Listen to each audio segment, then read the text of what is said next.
Estamos aquí reunidos por dos buenas razones que convergen. Charlar en el marco de la nueva literatura iberoamericana y presentar de paso la novela de un escritor argentino. Nos acompañan narradores, poetas y ensayistas de las dos orillas, de América Latina y de España. En principio, por supuesto, Mario Vargas Llosa, que no necesita presentaciones.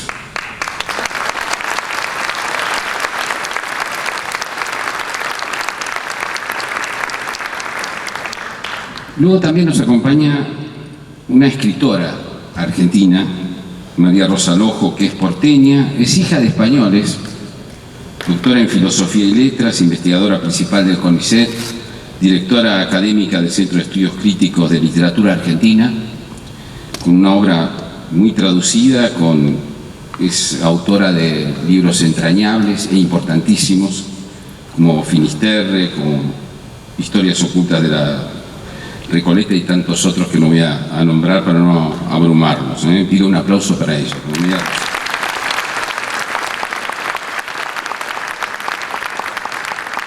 También está en esta mesa un gran poeta español, Luis Alberto de Cuenca, además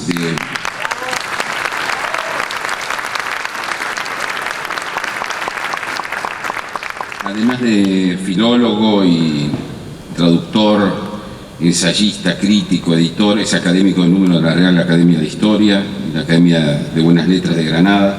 Ha traducido textos del griego clásico, latín medieval, francés medieval, impresionante realmente, ¿no?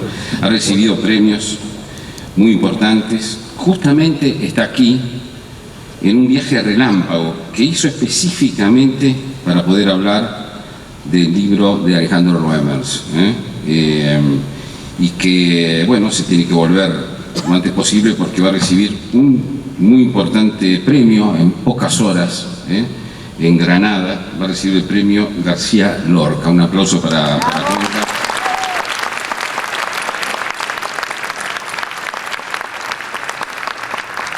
Me trago sus títulos porque son múltiples, son maravillosos, y algunos frikis como yo, de la Argentina, además lo conocemos por pertenecer a una de las más brillantes tertulias cinematográficas que les recomiendo, que están en YouTube, todas ellas, que conduce José Luis Garci, de cine clásico desde hace muchos años, y Cuenca, además de ser un gran escritor, es un cinéfilo impresionante, que le aporta muchísima inteligencia a esto que amamos, que son las viejas películas con las que fuimos felices. Y está, por supuesto, también con nosotros uno de los protagonistas de esta noche, que es Alejandro Roemers, que nació en Buenos Aires, ¿no?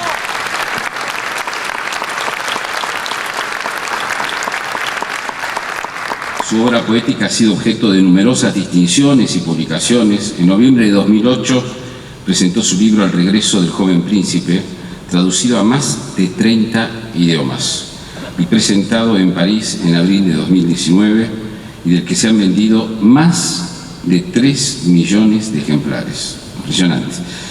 En marzo de 2010, la legislatura de la ciudad de Buenos Aires lo nombró personalidad destacada de la cultura. Ha sido homenajeado por la Cámara de Diputados, por el Senado de la Nación. Desde 2013 preside la Fundación Argentina para la Poesía. Y en 2016 obtuvo el Gran Premio Anual del Instituto Literario y Cultural Hispánico. El 16 de mayo presentó su libro Sonetos del Amor entero en el Teatro Real de Madrid y publicó en Grijalbo su novela policial, psicológica, muy interesante, Morir lo necesario. Antes de cederles la palabra, un pequeño aporte personal para mostrar el marco general, ¿no? Acerca de las novedades, Mario, las novedades que plantea la literatura iberoamericana, ¿no?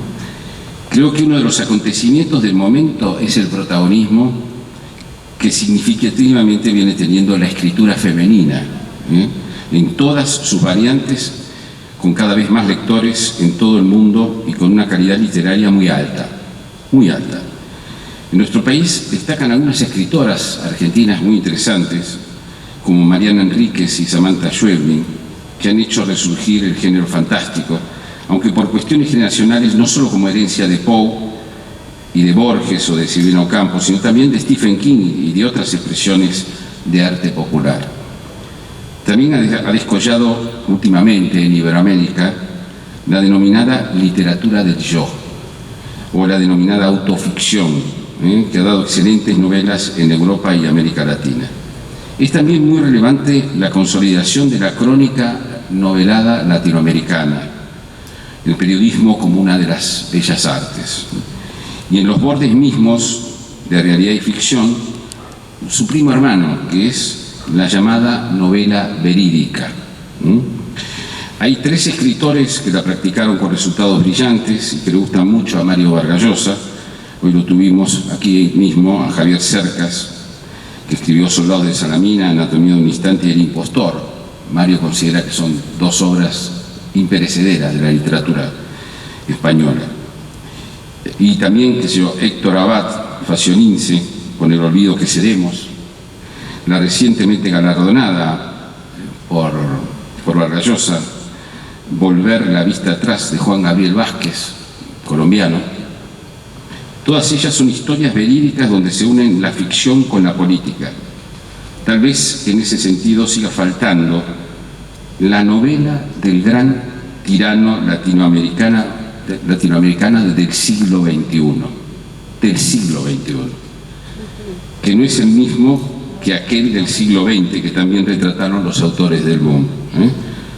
Por entonces los dictadores eran militares y de derecha, hoy son claramente de izquierda, y por ahora no tienen quien les escriba. Falta la novela del tirano del siglo XXI. Alguien la va a escribir seguramente. Dejé a propósito para el final el género policial, que cuenta con cada vez más adeptos y más autores relevantes en toda América, en toda Iberoamérica. Sergio Ramírez, Premio Cervantes, se ha tenido que exiliar por muchas causas, pero principalmente por haber escrito una novela policial que reseña casi en tiempo real los siniestros crímenes del régimen de la familia Ortega en Nicaragua. El policial latinoamericano ha colocado al Estado, su policía, sus funcionarios, sus espías, sus políticos, en el clásico rol del asesino. Y eso ha resignificado y ha significado un cambio copernicano con respecto a otras corrientes del género. Se puede decir que al menos una parte del policial español, precisamente con las últimas incursiones del propio Cercas y del latinoamericano, han convertido la novela negra en el gran género sociológico del presente. Más que descubrir al asesino, se trata de describir minuciosamente la jungla de asfalto y sobre todo las entretelas del poder. El policial latinoamericano también ha ahondado en la psicología, y aquí precisamente tenemos un excelente ejemplo en la novela de Alejandro Ruelas. Hablaremos de ella también en el curso precisamente de esta conversación, que es en gran parte la presentación de su libro. No quiero acaparar la palabra, solamente cederla a mis compañeros de mesa y en principio a Mario Vargas Llosa.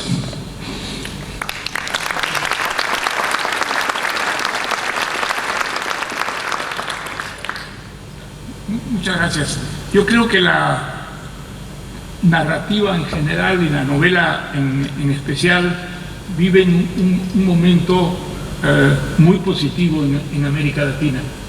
Creo que la abundancia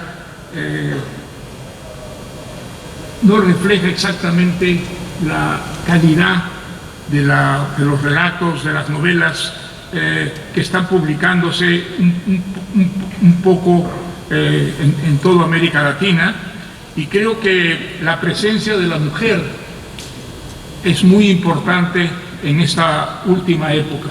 Creo que han salido muchas escritoras, principalmente en Argentina, que renuevan la literatura de tipo fantástico, por ejemplo, que sitúan las historias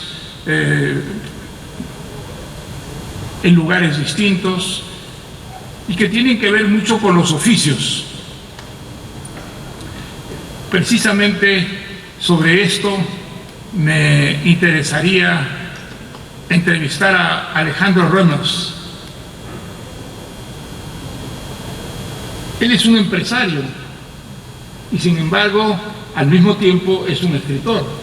Es un escritor que ha cultivado la poesía, que ha cultivado la novela, y no he sentido en ningún momento una incompatibilidad entre ambas cosas.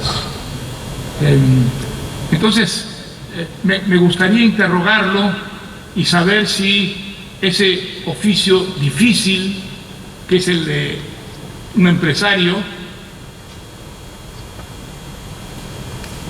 coincide de una manera llana, natural, con la literatura, o si hay entre ambas cosas una cierta dificultad y aspereza.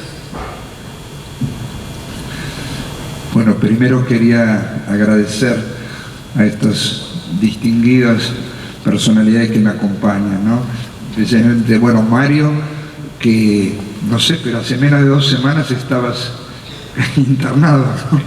Y la verdad que es increíble que hayas podido venir, me da una gran alegría verte bien y recuperado, y bueno, te agradezco mucho que hayas venido para Argentina y para acompañarme también hoy. También Luis Alberto, que ha presentado libros míos en España, ¿no? En la Biblioteca Nacional, en Madrid, hace muchos años, libro de poemas, y también siendo secretario de Estado de Cultura me presentó allá. Bueno, con María Rosa Loco nos hemos conocido, pero un poco menos que con ellos, y a Jorge lo leo en La Nación muy seguido, así que yo te conozco más que vos a mí, y agradecerles a todos ustedes que están hoy acá, muchos amigos, veo caras conocidas y otros que no. Y para contestar a Mario, lo primero que tengo que decir es que para mí el rol en la vida, ya sea empresario, escritor o médico, lo que sea, es algo que, por lo menos en mi caso, viene después de lo que sea el propósito en la vida. Y yo, ya de muy chico, por ejemplo, hay un poema que yo escribí a los 14 años, ese poema al principio dice: amar a todos, a cada uno y a cualquiera, como la lluvia generosa y ciega que cae sobre los techos y los campos. Y esa vocación de amar a cada uno, a todos y a cualquiera, me parece que es algo que ya definió mi vida. Es decir, mi vida yo la encaré siempre desde el punto de vista de dar felicidad a quienes estén alrededor mío, ayudar en lo que pueda, una especie de vocación de servicio, y sobre todo al servicio de la gente que tenga un talento, poder ayudarlos a que puedan desarrollarlo, a que sean conocidos. También aquellos que tienen un sueño. Cuando alguien viene y me dice que tiene un sueño, es como que me desespero por que lo pueda cumplir. Entonces hay como una vocación de ayudar y de dar felicidad, porque si uno encuentra un tesoro, puede haber, ¿no? Muchos de nosotros, si encontramos un gran tesoro, puede haber como una tentación de tenerlo oculto, a mejor para no compartirlo, ¿no? Porque si uno lo comparte es como que disminuye. Pero si uno encuentra el camino a la felicidad, y que para mí fue bastante difícil, diría que me llevó los primeros 30 años de mi vida, después sí lo quiere compartir, porque tanto el amor como la felicidad, cuando se comparten, se multiplican, y no tenemos menos, sino que tenemos más. Entonces yo, cuanto más trato de dar y de ayudar a otros, eso siempre de alguna manera vuelve y crea toda una energía alrededor que realmente es maravillosa. Yo, todas estas últimas décadas, mi vida ha sido realmente increíblemente feliz y maravillosa. Entonces, esta novela, yo no la puedo ver como una novela policial. Es cierto que tiene una trama policial, y es lo que a mí siempre me gustó jugar, a las adivinanzas. Incluso de chico leí muchísimas novelas de Agatha Christie, me encantaba la novela de misterio, pero hoy el motivo de escribir generalmente es poder despertar conciencia, poner la atención en algunas cosas, ¿no? Y en el caso de esta novela es las consecuencias que tienen en el tiempo, cosas a las que a veces no se da tanta importancia. Ahora, por ejemplo, se le dio nombre al bullying, pero durante muchísimos años eso ocurrió y sigue ocurriendo, por supuesto. Los colegios y tienen muchas influencias posteriores en la vida de las personas. Lo mismo pasa con la corrupción, por ejemplo. Nosotros a veces se le da importancia al monto de dinero estafado de la corrupción, pero en realidad lo más importante son las consecuencias humanas, y esas consecuencias humanas a veces no se ven en el momento, pero se producen y muchos años después, y tiene influencias porque a raíz de la corrupción, en vez de elegir al mejor trabajador o el mejor producto o la mejor empresa, se elige a veces a la peor, ¿no? Que es la que a veces está dispuesta, digamos, a poner más dinero. Entonces, poner la atención, porque la Madre Teresa decía que si cada uno barre la puerta de su casa tendremos un mundo limpio. Y yo lo que pienso es que si cada uno de nosotros hace, pero muy pequeñas cositas, ¿no? Pero da ese abrazo que puede dar, da una palabra de aliento, una sonrisa, cosa que cualquiera puede dar, ¿no? No hace falta tener ninguna fortuna especial para dar esa pequeña, una compañía, un llamado a alguien que lo necesita. Yo muchas veces me quedo a la madrugada escribiendo mensajes a alguien que está deprimido, que está triste, y todos me dicen, no, estás escribiendo a las 3, 4, 5 de la mañana, y es así. Entonces, a mí eso es lo que me da felicidad. Entonces, este libro, para entenderlo, hay que ver todas esas otras cosas que están, y no la trama policial, que a lo mejor es la forma de jugar, ¿no? Es el juego de mantenerte entretenido, pero que hay otras reflexiones que son las que a mí me han motivado para escribirlo, porque está basado en hechos sucedidos, en historias reales a personas muy cercanas y que de alguna manera resonaron con hechos míos. Entonces, este es un poco. Entonces, lo de empresario, sí, es cierto, no es común. De hecho, me han llamado de Harvard para entrevistarme una vez, porque me han dicho que no tenían registrado ningún caso de un empresario exitoso que fuera poeta exitoso. Dice que eso es casi una contradicción, porque se ve que los empresarios son muy negociadores y un poeta tiene que estar dispuesto a darse completamente de sí mismo sin ninguna negociación, ¿no? La poesía es un striptease en público, ¿no? Uno desviste su sentimiento, su corazón. La novela un poco menos, porque uno, bueno, se esconde atrás de personajes y demás que no necesariamente lo representan a uno, pero la poesía no, es uno. Y la veo acá a mi mamá, que realmente es una alegría que hoy me esté acompañando.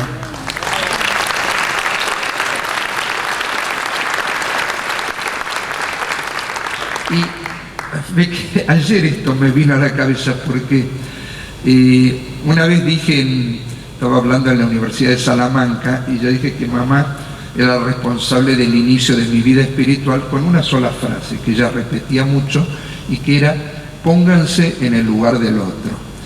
Eso de ponerse en el lugar del otro es fantástico como enseñanza espiritual, porque uno ya no se cree el dueño de la verdad, empieza a ver la vida desde otras perspectivas.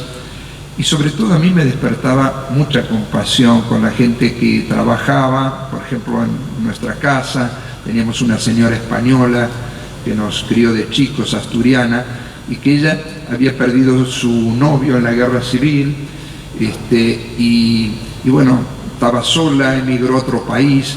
Entonces yo decía, bueno, ella está sola, nos tiene solo a nosotros y nosotros le hacemos renegar todo el día, ¿no? Y me da una cosa, a veces lloraba por ella, ¿no? Es decir, ponerse en el lugar del otro. Y la verdad, ayer me di cuenta que eso también es la iniciación de la novela, porque en la novela uno tiene que ver la vida desde los distintos personajes, y sin tomar partido. En la novela uno suspende el juicio, el ideal es no abrir ningún tipo de juicio y simplemente contar desde los distintos personajes. Entonces es un ejercicio justamente de ponerse en el lugar del otro.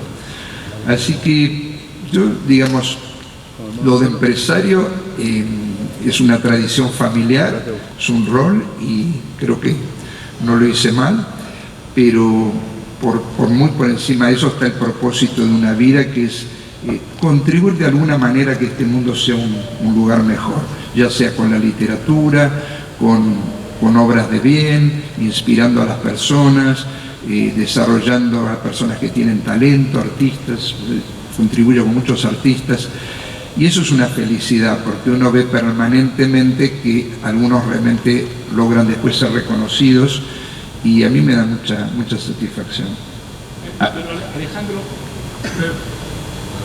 permíteme que insista sobre estas dos difíciles profesiones. Un empresario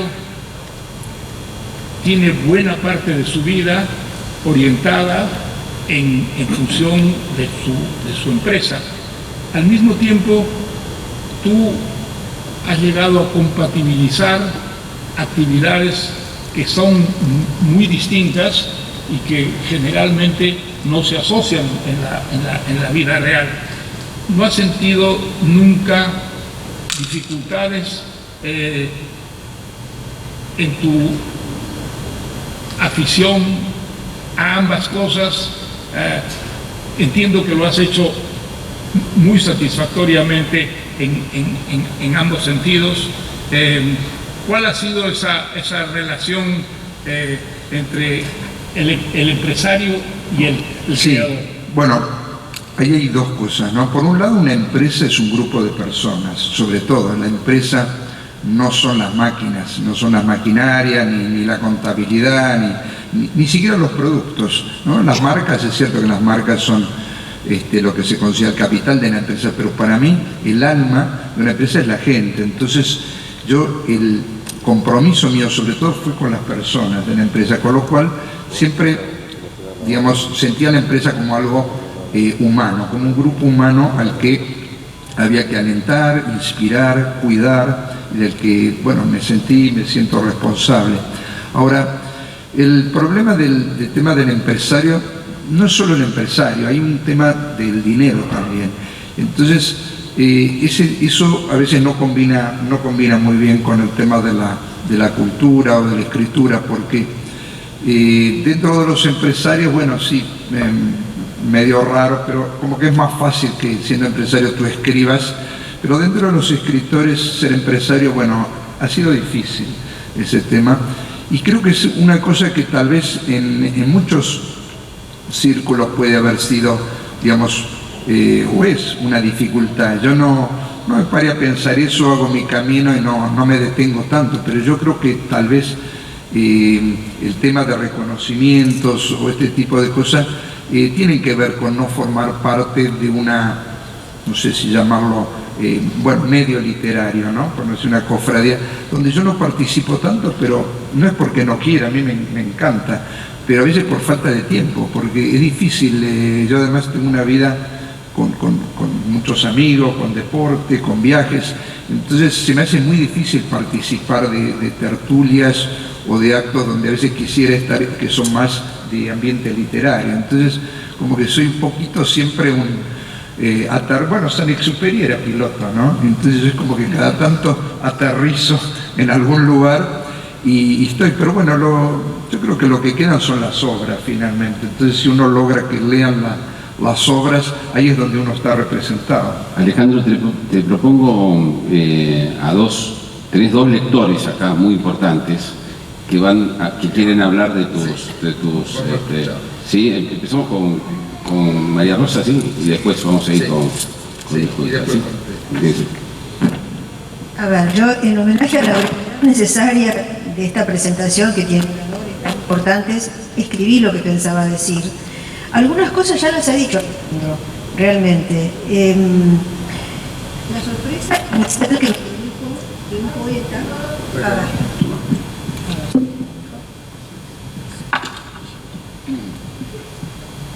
Al contrario de la mayoría de la gente, me tengo que sacar los anteojos para leer, por la miopía. Bueno, decía, la sorpresa que me produjo que un poeta, yo como tal siempre lo he conocido, Alejandro Reimers, que además es un gran mecenas de la poesía, Bueno, ¿cómo escribe una novela policial? Y es que, bueno, si bien esto no es tan sorprendente porque Edgar Allan Poe, poeta, fue el precursor, el iniciador del género policial, en el caso de este libro, de Morir lo necesario, la novela es engañosa, depara muchas sorpresas, y entre ellas, la primera es que parece encajar en un formato de policial clásico que se propone responder a la pregunta ¿quién lo hizo? Pero vamos comprobando, a medida que la trama se adentra en la psicología de los personajes, que lo que en verdad importa es más bien ¿por qué lo hizo? ¿Por qué lo hicieron? ¿Cómo fue posible que las cosas desembocaran ahí, que terminaran de esa manera?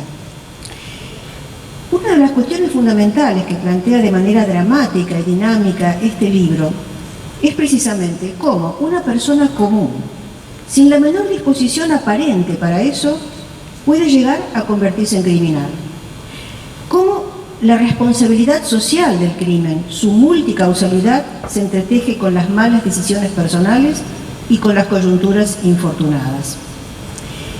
La novela tiene mucho trabajo realmente realizado, una intriga compleja y bien tejida que se desarrolla en distintos escenarios. Desde Palermo Chico, en la capital argentina, a la localidad conurbana de San Fernando, desde Nueva York a Brasil, e incluye un variado abanico de personajes: indigentes, profesionales de clase media, millonarios del mundo de la empresa, desclasados que viven en la marginalidad del narcotráfico, fastuosamente como capos de mafia o como soldados intercambiables o como adictos. En el medio de todo está la fisura de la pandemia, que impide el retorno de Miguel Alvarado, uno de sus protagonistas, desde Nueva York a Buenos Aires. Al menos le impide el retorno por las vías habituales. No tiene recursos, no puede conseguir un pasaje y termina haciendo una increíble travesía por mar en un velero clandestino, que lo pondrá en conexión con el mercado internacional de la droga. No voy a ser tan grosera como para cometer spoilers en una presentación, así que voy a dejar a los futuros y seguramente muchos lectores que va a tener este libro el placer de ir armando por su cuenta el ingenioso rompecabezas que la novela proporciona y que es parte de su seducción. Pero quisiera referirme a algo fundamental: los conflictos humanos que la vertebran, que la configuran como una intensa novela psicológica. La narración se focaliza en la mirada de dos protagonistas: el joven Miguel Alvarado y el detective veterano Luis Fernández. Nunca se conocerán entre sí. Miguel llega a Fernández ya como un caso para investigar, solo después de su muerte. Sin embargo, sus vidas se revelarán profundamente conectadas, tanto desde la intriga como desde la médula del drama que los atraviesa.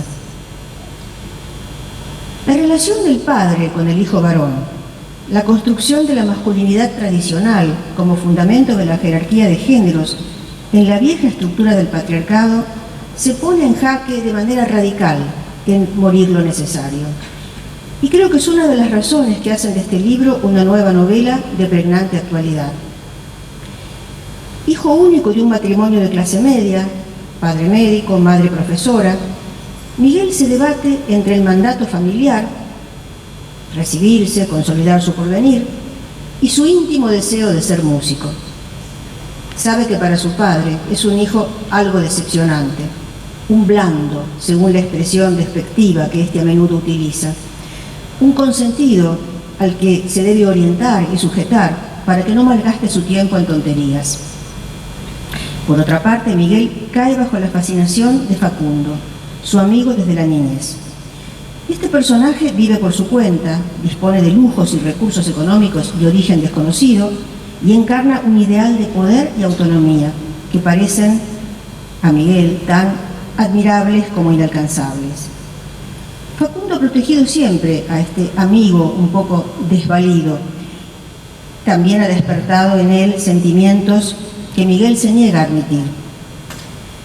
Tanto el acoso traumático de sus compañeros en la escuela, el bullying que siempre existió, como bien señalaba Alejandro, donde es objeto de burlas crueles o en el mejor de los casos de rechazo y de ninguneo, como experiencias eróticas consensuadas y vividas luego, años más tarde, con Facundo, en una noche transgresora de alcohol y drogas, son recuerdos reprimidos de Miguel que se resisten a aflorar y que emergen en la novela como flashbacks. En estas escenas que la conciencia evita, se ocultan claves del pasado y del presente de Miguel, claves que representan también puntos neurálgicos del orden social.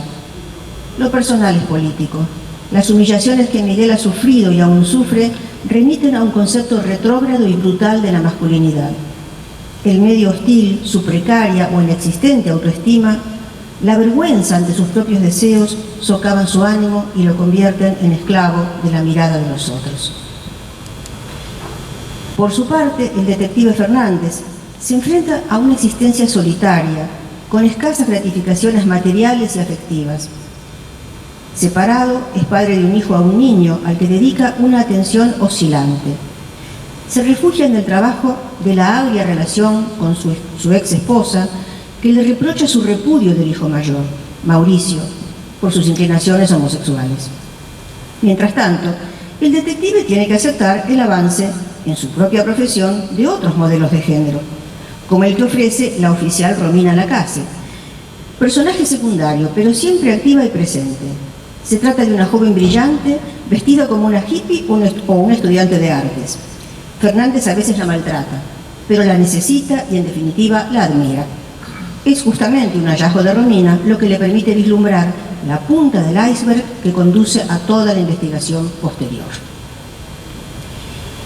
Y nos queda la incógnita del misterioso Facundo Tomaso, ese amigo y ocasional amante de Miguel, que también es un personaje marcado por un vínculo paterno-familiar fatídico.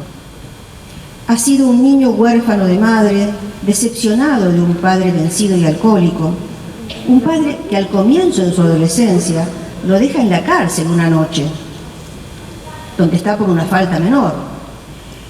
Lo deja junto a delincuentes y policías sádicos para impartir una categórica lección al hijo rebelde. Por supuesto, logra el efecto exactamente contrario al deseado. Claro que ese padre, a su vez, es la víctima de un sistema perverso y fallido. Trabajador laborioso y obediente en su juventud, primero en el sector público, luego en la empresa privada, Leonardo de Tomaso ha sido defraudado, estafado y expulsado por la trama corrupta de esas dos estructuras institucionales en las que depositó sucesivamente su confianza. Y aquí vemos cómo el policial negro también aporta lo suyo. Facundo, vuelvo a este misterio, es el eslabón que une en la intriga novelesca todos los personajes y los crímenes que se van encadenando. Los lectores lo conocemos por sus actos y desde la mirada de otros personajes. No tenemos acceso a su interioridad, como ocurre en cambio con Miguel y con Fernández. A la vez ángel y demonio, mentor y tirano, víctima y victimario, es un héroe claroscuro que arroja sombra y luz sobre los demás. En su ambivalencia, incorpora muchos de los rasgos odiosos y odiados del padre patrón. Desde su misma presencia física se impone por su fuerza. Puede ejercer despiadadamente el poder, la manipulación y el desprecio sobre seres más débiles, a los que maneja como títeres. Por otro lado, sin embargo, quiere reivindicar, a la manera de un filántropo, su nombre de familia, crear canchas de fútbol para los jóvenes en el predio abandonado de la fábrica, un espacio de enorme carga simbólica para él. Es el espacio perdido del trabajo, el lugar testigo de la injusta exoneración y de la degradación de su padre. ¿Qué hubiera pasado si? Es la pregunta que los lectores inevitablemente nos hacemos cuando llegamos al final de esta novela que interpela y conmueve. ¿Qué hubiera pasado si los modelos de paternidad y de masculinidad hubieran sido otros? Si las instituciones públicas y privadas no permitiesen o premiasen el delito.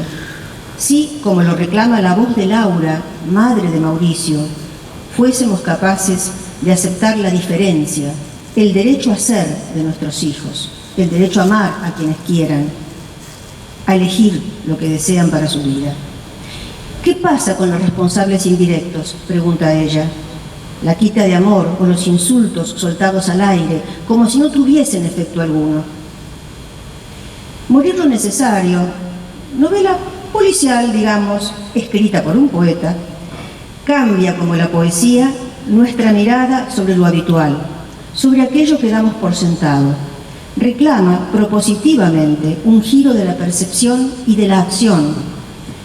Nos sacude desde sus hijos heridos y sus padres también heridos, frágiles y vulnerables ante la desdicha que ellos mismos han contribuido a provocar.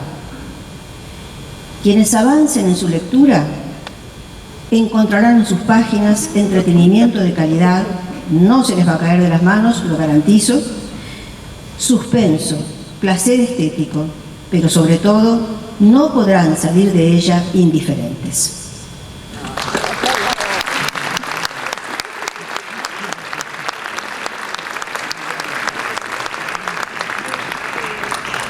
Luis Alberto Cuenca. Muchas gracias, querido Jorge. Es un placer enorme estar aquí ante todos vosotros en un momento mágico como es la presentación de un íntimo amigo, de una novela escrita por un íntimo amigo como es Alejandro Guillermo Reumers, al que conocí precisamente hace 25 años, debemos llevar ya las bodas de plata, ¿no? Gran amistad. Y ante un maestro como Mario Vargas Llosa, como nuestra compañera de mesa, que ha hecho una disección de la novela absolutamente maravillosa, que no hay manera de mejorar, de modo que procuraré hablar de otras cosas porque ya... Y con Jorge Fernández Díaz, que es una persona que conozco perfectamente como firma de la Nación, no tanto porque no lo ha sido de una manera directa y diaria, pero sí de ABC, por ejemplo, donde lo leo con gran delectación. Pero lo primero que quiero comentar es a lo que le comentaba Mario a Alejandro con respecto al empresario y al escritor. Es que tengo un ejemplo de empresario-escritor previo a Alejandro con el que puedes identificarte perfectamente. Lorenzo de Medici. Lorenzo de Medici era banquero, por ejemplo, en la Florencia del siglo XV, descendiente de una familia de banqueros que se retrotraía al siglo XIV, y era un poeta extraordinario, fantástico, lo mismo que lo es Alejandro Guillermo Reumers. Además se rodeó de poetas como Poliziano, por ejemplo, de pintores como Botticelli, de gente maravillosa en su época, y él lo que está haciendo Alejandro es lo mismo, también intentar rodearse. A la vista estaba de la mesa en la que estamos sentados todos nosotros, de la gente mejor que hay en el mundo, que vale la pena haber hecho un viaje transatlántico hasta acá para presentar esta novela en compañía tan maravillosa, ¿no? Yo creo que esta novela se agrupa en torno a dos núcleos de personajes. Unos de ellos son jóvenes, que son el Facundo de Tomaso, que ha mencionado nuestra amiga, Leticia y Miguel, que en principio son pareja y luego van a dejar de serlo, pero no voy a destripar la novela, de modo que voy a intentar frenarme un poco, porque la verdad es que me gusta mucho destripar las novelas en las presentaciones. En fin, la manera única de no destripar las novelas es, como decía Oscar Wilde, no habiéndolas leído previamente. Decía Oscar Wilde que nunca jamás presentaba una novela que hubiese leído porque podía llegar a influirle. Pero yo la he leído y muy detenidamente. Por cierto, además, en un lugar maravilloso de la Serranía de Córdoba, Argentina. Ahí he tenido la suerte de leerla. Bueno, esos dos grupos son los jóvenes y, por otro lado, el detective, la oficial de policía, que a mí me ha fascinado también, Romina, y que interaccionan ambos grupos entre sí y convierten la novela en una novela de personajes más que en una novela de acción. Hay acción, por supuesto, en la novela, pero sobre todo es novela de personajes. Y hay personajes fascinantes, ¿no? Y yo creo que el personaje más fascinante de todos es esa especie de ser ambiguo que es Facundo de Tomaso, que es capaz de lo mejor y que también es capaz de lo peor, ¿no? Pero es que aquí, como en otras novelas, digamos, noir, los detectives tienen también vida privada, ¿no? En la novela tradicional de ¿Quién mató a quién?, esa autora que le gustaba tanto de niño a mi amigo Alejandro, que era Agatha Christie, lo importante no son más que quién es el asesino y cómo mató y por qué, ¿no? Y eso es, yo creo, un estadio en la vida literaria de Alejandro que ha superado, ¿no? Pero no lo digo porque a mí no me fascine Agatha Christie, que me sigue fascinando, sino porque realmente hay un rito de paso en su autor de esa novela policíaca Problema, que tanto nos ha fascinado, de los años 30, 40 y 20, bueno, del año 26 me parece que es la primera novela de Agatha, que bueno, pues tiene una serie de elementos que no conllevan una visión moral del mundo, sino fundamentalmente una manera de distraerse viendo cómo se mueren los demás y no uno mismo, ¿no? Como por ejemplo en Diez Negritos y en todas otras obras de nuestra amiga Agatha. Pero es que, por ejemplo, hay un personaje que abre la novela, un tal Ortigosa, que luego no sabemos absolutamente nada de él, y eso es fascinante, porque en el fondo yo lo interpreto, querido Alejandro, como que estás rompiendo con tu época de novela Problema y estás inaugurando otra cosa. Porque en la novela Problema lo importante sería quién mató a Ortigosa y por qué. Aquí no importa absolutamente nada quién mató a Ortigosa ni por qué. Importan otras cosas mucho más importantes que las habéis definido perfectamente vosotros dos, ¿no?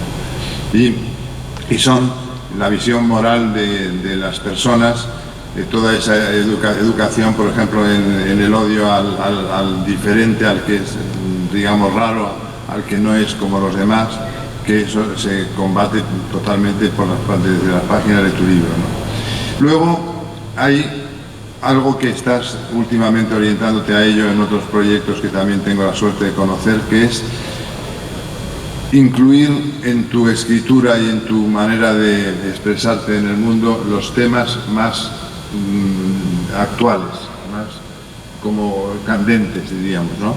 Como por ejemplo, aquí la pandemia es muy protagonista, el confinamiento y sus efectos negativos en las personas, por ejemplo, están también aquí.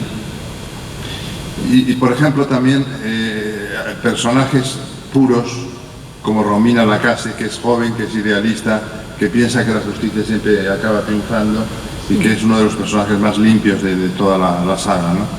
Luego tienes, desde el punto de vista de la organización y de la economía interna de la obra, una estructura muy ambiciosa que incluye hasta 4, me parece recordar, que conté, flashbacks que has utilizado con otro tipo de letra para diferenciarlo de lo demás y que incluyen 3 capítulos enteros, por lo que nos vamos dando cuenta de lo que está pasando, porque realmente hay escenas en la parte final de la novela que si no llega a ser por esos flashbacks no lo llegaríamos a entender, ¿no?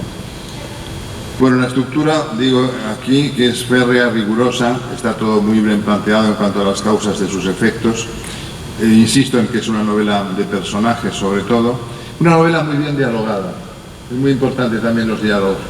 Desde que leímos aquel cuento maravilloso de Hemingway con el que inauguró su producción literaria de Killers, que eran 3 páginas apenas, y que tenía los diálogos más fulgurantes que se habían escrito nunca en inglés hasta el momento, pues sabemos lo difícil que es hacer diálogos certeros, auténticos, cinematográficos, digamos, ¿no? Y tú consigues que dialoguen tus personajes, sobre todo los jóvenes, pero también los policías, con un auténtico talento casi cinematográfico, ¿no?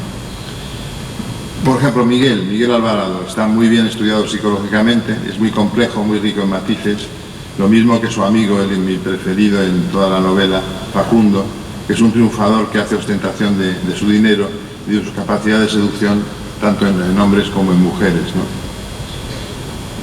Después, insisto en el tema de lo de la crítica de la sociedad que hay en la novela negra y no en la novela Problema.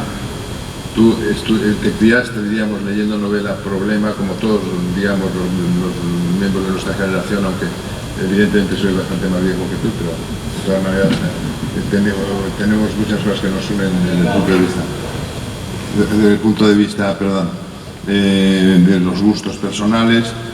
Pues te mueves evidentemente en una novela que no es policíaca, que no es tampoco una novela negra, digamos, soi-disant, pero sí es mucho más social que la novela Problema que leíamos en nuestra infancia, ¿no? Y eso sí que no se puede negar ni se puede discutir, porque evidentemente esa visión moral es la que habita también en las novelas de Chandler, de MacDonald o de, qué sé yo, de Hammett y de tantos otros, ¿no? Estamos en un momento en el que nace la novela Problema clásica con Agatha Christie en 1926, quiero recordar, y muy cerca en el tiempo se inaugura la revista Black Mask, donde están las primeras novelas negras, ¿no? De modo que realmente nacen a la vez. Aunque evidentemente tiene muchísimos precursores, como El Caballero Dupin, por ejemplo, que ha mencionado nuestra amiga de Edgar Allan Poe, ¿no? En la novela negra, y en esta novela que no es negra, pero que tiene elementos de novela negra de mi amigo Alejandro, no hay fronteras entre el bien y el mal. Es como la sentencia heraclítea aquella de bien y mal son una sola cosa, se da mucho en la novela negra. Pero eso a mi amigo Alejandro no le interesa en absoluto, porque es un hombre criado y creado para el amor, ¿no? Y eso lo ha dicho siempre y lo hemos defendido siempre todos los que lo queremos, ¿no? Y el amor evidentemente no se entiende bien con esa especie de relativismo entre el bien y el mal que vio ya el filósofo de Éfeso, ¿no? El azar, que lo rige todo, sí admite a Alejandro a lo largo de su novela que está precipitando todo lo que está ocurriendo de una manera completamente disparatada, en el sentido de que en un momento dado se produce un caso, una secuencia que si no se hubiera producido no hubiera desencadenado todas las posteriores, ¿no? De modo que hay una visión moral en toda la novela de víctimas inocentes, el bullying que se ha mencionado aquí, o no tan inocentes, porque en el fondo la inocencia absoluta no existe, de decisiones tomadas en falso, que vienen también a desencadenar luego verdaderas tragedias. Y luego el viaje en barco es en esa travesía pandémica, en el momento más álgido, que se dice ahora, que creo que los académicos ya habéis aceptado álgido como momento culmen, ¿no? Aunque antes era helado, ¿no? Solamente, ¿no? Pues en ese momento álgido de la pandemia, en ese viaje a Nueva York, a Buenos Aires, nos regala un personaje que ya conocíamos en Nueva York, que es Willy, que es también, después de nuestro amigo Facundo, mi personaje favorito. Willy me parece un personaje fantástico, muy generoso, que le posibilita a Miguel cumplir con el rito de la música que es tan importante en su vida. Y la verdad es que esos meses que ha tocado la guitarra en el local de Willy, con Leticia a su lado, o no tan a su lado, porque todo es muy relativo, pues son de los momentos más brillantes de su vida, ¿no? De modo que yo creo que la novela es un reflejo perfecto de la angustia que trajo consigo el confinamiento, el no poder viajar, el no poder asistir en sus últimas horas a nuestros seres queridos. Y entre la pandemia y el tráfico de drogas, esos dos temas tan absolutamente actuales, se hacen cómplices en la novela y se convierten en, digamos, no protagonistas, pero sí como ambientes, como escenografías de lo que quiere decir nuestro amigo Alejandro Guillermo Reimers, y es que el mundo todavía puede salvarse si nos queremos, con querernos y soñarnos los unos a los otros. Lo dije yo en un poema, en un salón de actos semejantes a este. De modo que de esos hechos reales en los que está basada la novela, pues nos hablan de la infinita humanidad que tiene su autor y sobre todo de su prodigiosa adaptabilidad a cualquier género. Va a escribir a lo largo de su vida, le desea una larguísima vida, muchísimas cosas de muy diferentes géneros, porque todo lo puede hacer, porque la voluntad lo puede todo, pero aún más el amor, ¿no? Ama y haz lo que quieras, dijo Agustín de Hipona, y la verdad es que es una de las grandes frases de la humanidad. Muchas gracias.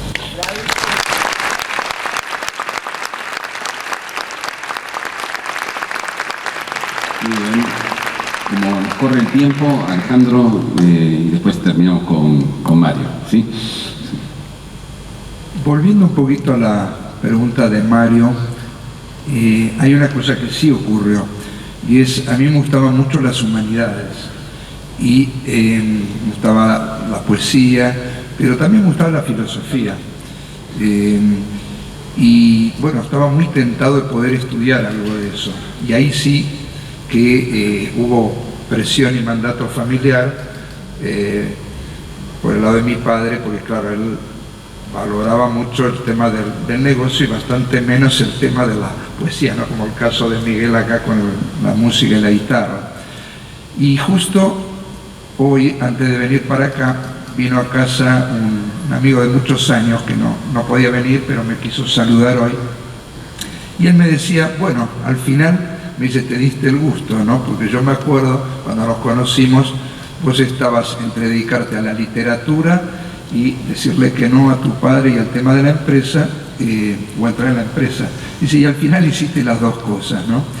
Y eso fue un poco también lo que yo decidí en aquel momento, que fue aprender el oficio familiar, digamos, estudiar la carrera empresaria, aprender a ganarme la vida, ganar mi libertad, también mostrar, digamos, lo que yo era capaz, porque, digamos, en mis estudios tenía capacidad para los números y para todo lo que era empresario, pero después eso ya me había fijado un tiempo y por suerte lo pude cumplir religiosamente. De que voy a 20 años me voy a dedicar full al tema de la empresa y después me retiro y hago las cosas que más me gustan, y así fue, porque entre los 25 y los 45 estuve, pero la absoluta prioridad de mi vida fue la compañía familiar, y a partir de los 45 empecé a delegar y a dedicar más tiempo a otras cosas, y bueno, con el tiempo, yo siempre le decía a una querida poeta amiga, Esther Izaguirre, ella siempre decía que yo tenía que escribir novelas, y yo siempre le decía que no.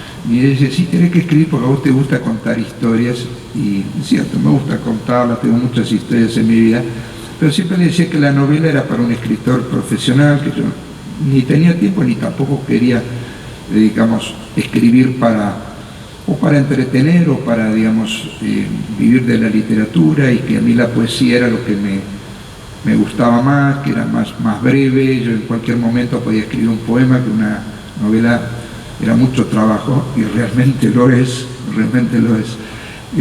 porque esta novela la escribí casi en su totalidad, te diría, los 4 meses que tuvimos cuando empezó la pandemia. Yo estuve en el campo, en Córdoba, en la sierra, y ahí es donde prácticamente escribí la mayor parte del libro, pero después terminar de redondearla y los detalles, y releer y un montón de cosas, incluso después de haberla dado a lectores de la editorial, y terminar de ajustar, bueno, llevó más de un año.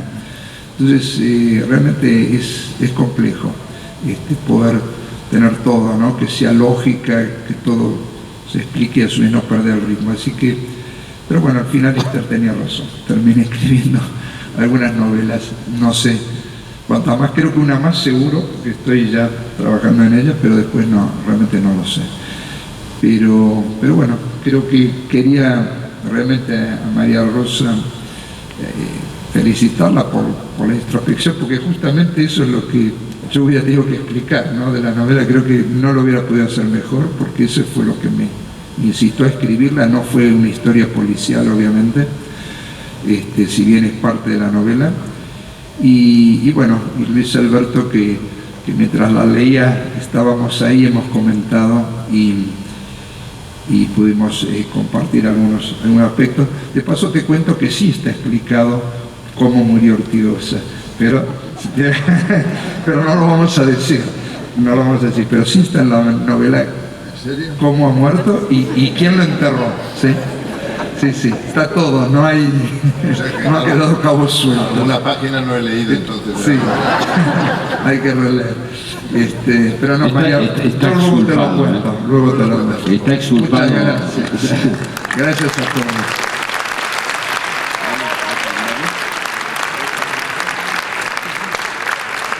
Bueno, y se despide porque ya no tenemos más tiempo, Mario Vargas Llosa. Bueno, yo creo que la conclusión es que cuando uno tiene una vocación, la saca adelante contra todos los obstáculos.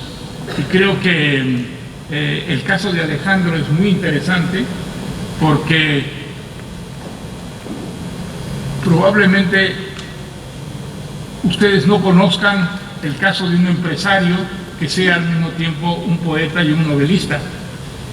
Seguramente en la literatura hay todos los casos posibles, pero en el medio nuestro, en el medio en el que nosotros nos movemos, es realmente un caso bastante excepcional. Bueno, muchísimas gracias. La novela se llama Morir lo necesario, de Gricalvo. Gracias a todos ustedes. Buenas noches.